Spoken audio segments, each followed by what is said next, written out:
ভালো কইরা প্র্যাকটিস কর, রমজান মাস চলে আইছে। আমি ইবলিশ শয়তানের সর্দার, আমারে তো বাইন্দে তুইবে। ভালো কইরা তোরা একখান কলবের শয়তান, মানুষের নফসে নফসে থাকবি, চিরাই চিরাই চলবি।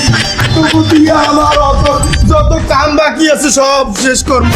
তোরা পুরো রমজান মাস রাজত্ব করবি, মানুষের মনে মনে থাকবি, কলবে কলবে। ভালো করিয়া জোরে, আরো জোরে, আরো জোরে। আমি সর্দার, আমার এই ব্যাংকে খুইবে, আমার কাজ সব তোমরা করবা। ভালো করিয়া জোরে জোরে মারো, জোরে জোরে, ভালো করে কর। তোকে সবাইরে দায়িত্ব দিয়ে দিমু। এই এমনি আয়, সব এক জায়গায় আয়, যার যার দায়িত্ব বুঝতে ল। সবাই কান খুললে শোন, যেহেতু আমি শয়তানের রাজা মাইকেল ইবলিস, আমারে তো রমজান মাসে বাইন্দে তুইবে। এই রমজান মাসটা যার যার দায়িত্ব তোকে বুঝাই দিয়ে যাই, তোরা কাম করবি আমার বদলে। তুই ক্যাপ্টেন রমজান মাসে ব্যবসায়ীকে উপরে ভর করবি, ব্যবসায়ীকে ধোকা দিবি। আর তুই আমাকে বলাইছেন ক্যাপ্টেন? নামাজি ব্যক্তিগুলারে ধোকা দিবি যারা ঈমান আমল ভালো করে। এটা কোনো কথা কইলেন ক্যাপ্টেন? কি হয়েছে? সে কি ইমানদার রোজাদারকে ধোকা দিতে পারবে? সে তো সেকেন্ড হ্যান্ড শয়তান, আমি হইলাম রিকন্ডিশন শয়তান। তাছাড়া ইমানদার রোজাদারকে ধোকা দেওয়া অত সোজা না, সেই জন্য এলএম লাগে। তোর কি হেগেন আছে? আমি হাঙ্গা জন্ম আসালাম কোথায়? মাদ্রাসার বাথরুমে, মসজিদের বাথরুমে, তাই আমার এলএম আছে। তাহলে তোর একটু পারফরমেন্স কদেই হুনি। আবার কয় আমার পারফরমেন্স, আমার পারফরমেন্স শুনবেন? এই হেন্নাও তো আমি একজন ব্যক্তির উজু ছুটাই দিলাম। হ্যাঁ কেমনে? সে উজু করতে বসছি উজু করে উঠতে খাড়াইছে, গ্যাসে দেশে চাপ, আমি কলবের মধ্যে ঢুকে বললাম মারিয়ে দিচ্ছে তার উজু ছুটে গেছে। তো হাতে কি হয়েছে? ও তো আবার উজু করে নামাজে যাইবে। নামাজেও নামাজ ভাঙ্গে দিছি, উজু ভাঙ্গে দিছি। হ্যাঁ কেমনে? আরে বাবা, সে যখন এক রেখাত নামাজে দাঁড়াইছে তখনই তার গ্যাসে চাপ দিছে। হ্যাঁ কি খাইছিলে যে এত গ্যাসে লাড়া দিছে? টমাটো খাইছে, টমাটো। সে বলতেছে মারি দিব নাকি, মারি দিলে তো উজু করে 3 রেখাত ধরতে পারবো। আমি নেক্সট সুরাতে ধোকা দিলাম, আমি বলছি কি খাড়াই মারিস না, এটা সেজদায় যাইয়ে মার। কেন সেজদায় যাইয়ে মারবে কেন? সেজদায় তো সবাই নুইয়ে থাকে, কেউ কাউকে দেখবে না। আর সে করলো কি, সেজদায় গেল,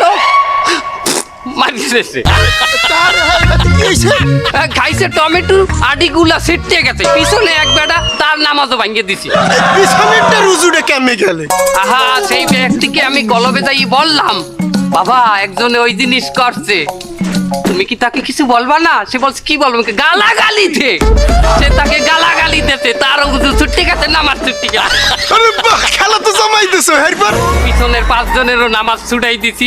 হ্যাঁ কেমনে? পিছনের 5 জনরে আমি বলছি ওরে মারছে, আসিয়া দে নামাজ উঠছে। করে দিই তো কামটা ভালো হইবে। আর আইস হইতে তুই এই দলের ক্যাপ্টেন, তুই তোর মতো করে দলটারে ভালো মতো সাজাই বড়াই নেস, কারে কি হরবি তুই বুঝাই দে। এই সোজা হও, এই খাড়াও, আমার পিছে পিছে আসো।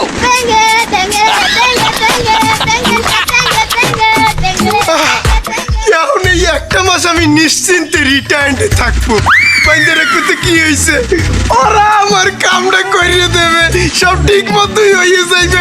তেঙ্গে তেঙ্গে তেঙ্গে তেঙ্গে তেঙ্গে তেঙ্গে তেঙ্গে তেঙ্গে তেঙ্গে তেঙ্গে তেঙ্গে।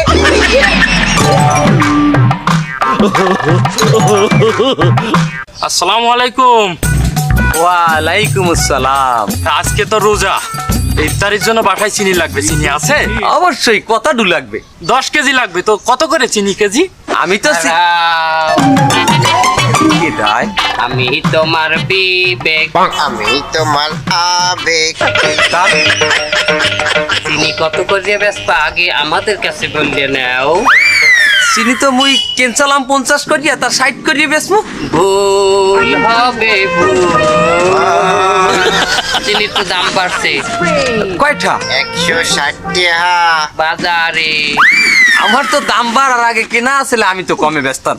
হ্যাঁ, কমে বেচলে বাজারে যদি 160 টাকা হয়, তাহলে সেই লাভটা কি তোমার লস হয়ে যায় না? সে টাকা তো তুমি পাবা না। তার ওই যদি এই রমজান মাসে কম দামে চিনি কিনে এত দামে বেশি করিয়ে বেচি, তার এটা হারাম হয়ে যায় না? কে বলেছে? আল্লাহ পাক ব্যবসাকে হালাল করেছে, ইহাতে কোনো পাপ নহে। এটা অনেক সবের কাজ। হালাল না? হ্যাঁ এই কাঠে হালাল হালাল হালাল তাহলে কত করে বেচবো চিনি? 160 টাকা। চিনি আছে ভাই 200 টাকা কেজি। কি? বেটা ওর কাম হয়ে গেছে, এখন লয় শয়তান বড় হয়ে গেছে। এই খয়রাতি হালাল পালার দিনে জুতার বাড়িতে আর না না না, এই রোজার মাসে আমি জুতার বাড়ি মারবো না। তো গালাগালিটা দে। আরে না, এই রোজার মাসে গালাগালি দেওয়া যায় নাকি? আর আপনারা কারা? আমি তোমার নফ। আমি তোমার নলেজ। আর না না না,